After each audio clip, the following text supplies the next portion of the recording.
Near the office of the Mohanpur Sub-Divisional Police Officer in Lembuchara, under Lefunga Police Station, 2 female drug peddlers were arrested with 20 kg of dry cannabis during a routine police check.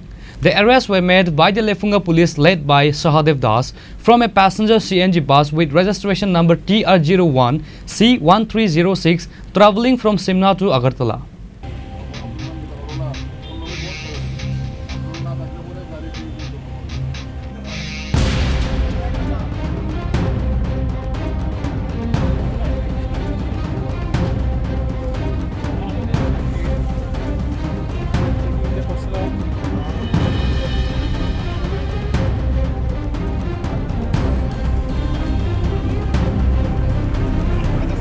The arrested women are reportedly from the Karimganj district of Assam.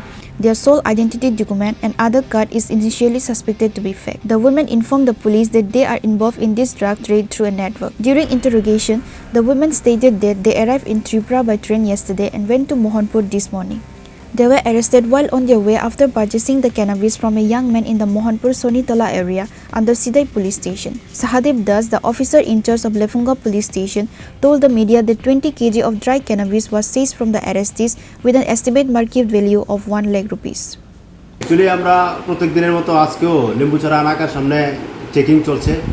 হ্যাঁ, আমিও স্পটে ছিলাম। তো checking করার সময় একটা বাস গাড়ি আছে মোহনপুর দিক থেকে, তখন বাস গাড়িটাকে আমরা চেক করলে ওই গাড়িতে দুইটা মহিলাকে দেখতে পাই এবং তাদেরকে জিজ্ঞাসা করলে তাদের কাছে দুইটা ব্যাগ পাওয়া যায়। ওই ব্যাগের মধ্যে একজন মহিলার কাছে 2টা প্যাকেট আর একটা মহিলার কাছে 2টা প্যাকেট, 2টা প্যাকেটের মধ্যে গাঁজা পাওয়া যায়। তখন আমরা এগুলি অ্যাজ পার প্রসিডিউর এগুলি আমরা বাজেয়াপ্ত করি এবং তাদের বিরুদ্ধে NDPS আইনে কেস রেজিস্টার করা হবে। পরিমাণটা কত এবং বাজার মূল্য কত হতে পারে? আনুমানিক 20 কেজি এবং বাজার মূল্য আনুমানিক 1 লাখ টাকা হতে পারে। তাদের বাড়ি কোন জায়গায়? তাদের বাড়ি শিলচরের করিমগঞ্জ। কোথা থেকে? তারা মোহনপুর দিক থেকে আসছিল। তাদের মধ্যে একজনের নাম হলো মাম্পি দে আর একজনের হলো ঝিমলি দেব। তাদের বাড়ি হলো আসাম স্টেটের করিমগঞ্জ ডিস্ট্রিক্ট। প্রাথমিক তদন্তে কোনো কিছু জানতে পেরেছেন কি উদ্দেশ্যে তারা এখানে আসা? তারা কি এই ব্যবসার সাথে জড়িত? যেহেতু তাদের কাছে এই ইলিগাল এই কন্ট্রাব্যান্ড আইটেমগুলি পাওয়া গেছে, সুতরাং তারা এই ব্যবসার সাথে জড়িত হবে, না হলে কেন তারা এগুলি নিয়ে যাবে? কোথায় থেকে এগুলি নিয়ে উঠেছিল গাড়িতে জানতে পেরেছেন কি? তারা বলছে মোহনপুর সাইড থেকে এসেছে। এখন আমাদের ইনভেস্টিগেশন চলছে, তদন্ত করলে সব কিছু বাড়িয়ে যাবে, কোথায় থেকে এনেছে, কী উদ্দেশ্যে এনেছে এবং কোথায় নিয়ে যাবে।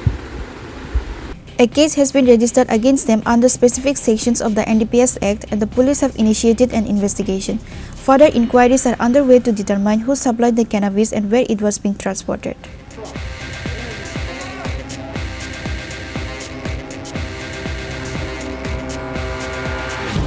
Reported by Animes from Hezamura, Chini Khorang.